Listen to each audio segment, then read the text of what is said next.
Alright guys, so I initially had this review on my phone. It was one of the last reviews I did on my phone before the girlfriend got the new webcam for me. But I just couldn't get it off my phone, something was up with it. So I decided, you know what, I'm going to re-review this comic and put it here on YouTube. So what is that comic exactly? It is Nightwing Fear State. This was another comic that was sent to me by my good friend Chris, aka the Mount Vernon Kid. Chris, thank you once again for this comic. And yeah, this is, let's dive right into it. This is part of the Tom Taylor Nightwing run, which I've only read the first volume, and now technically this is the second volume, like I said. And I gotta say, I am thoroughly enjoying the series. I think this might be one of my favorite DC Comics current runs that I'm reading right now in trade.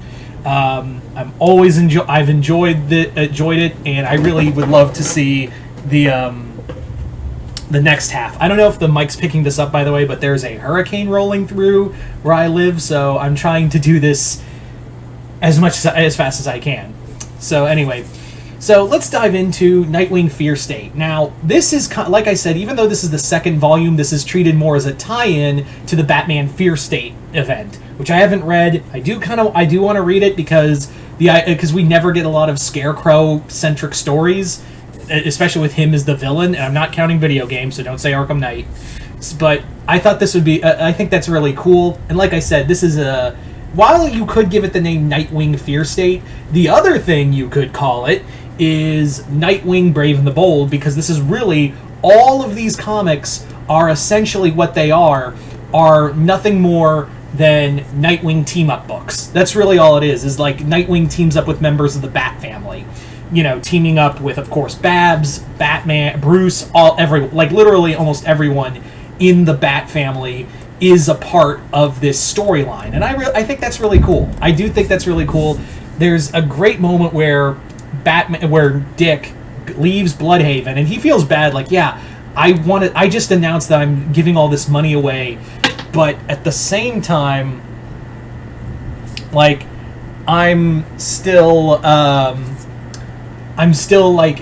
need to go to Gotham. Gotham's, whatever Scarecrow is doing to Gotham, I need to be a part of. He goes there, and he gets attacked in Crime Alley. Bruce arrives to save him. The two fight together, and there's this great moment where he's like, I could have handled myself. You didn't need to be here. And Bruce is like, I know, but I lost my parents in this alleyway. I wasn't going to lose my son here either. And I was like, oh, that's really sweet. So I love it when Bruce and Dick see each other as father and son.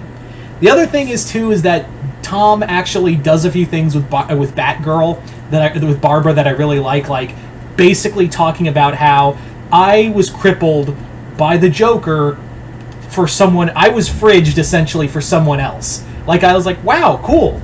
I liked how Barbara addresses the whole thing of, yeah, I was fridged because I was basically damaged for someone else, to cause someone else pain. It didn't even feel like my story. Some nice meta commentary on Killing Joke. There's also the whole thing that Tom Taylor calls into question of when Barbara was Oracle, she basically kept all this data to herself and hoarded it. And she even realizes, yeah, I did in the name of safety, but now I realize that was the worst thing I could have done. Because they're battling this new villain called the Seer, which is using all this data against her. The other thing that they have is that there's the annual is really fun too, where in the annual, Jason Todd is accused of murder, and Dick teams up with him to clear his name. And what I really love about that is that it really does feel like almost like a Batman, Leonardo and Raphael team up. It really feels like when the Bat family is like, especially those two, it really does feel like Leo and Raph working together.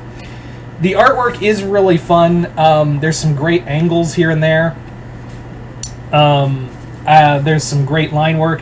I also love in the annuals, you could see there's this great time where Dick teams up with Jason when he was Robin, and just gives him a few friendly lessons. And the last issue is nothing to write home about. It's really more of like a Christmas Carol kind of story. So I did think that was fun, regardless. All in all, This comic is pretty fun.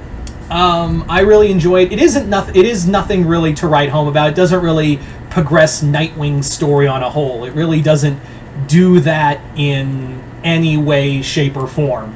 All it's really meant to be is just a tie-in to what's going on in Batman's story.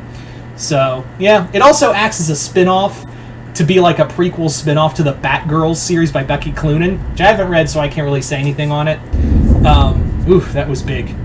But yeah, there's all in all, it's a nice continuation for it. Keeps slipping out of the dust jacket. But yeah, if you are looking to collect more of Tom Taylor's Nightwing, I think this would be essential. Consider this volume 1.1 or 1.5. This is volume 1.5. But yeah, so once again, Chris, thank you so much for this comic. You guys let me know in the comments below, what did you guys think of it? And other than that, hope you all enjoyed this. I'm Mr. Multiverse. I'll see you next time in the Multiverse.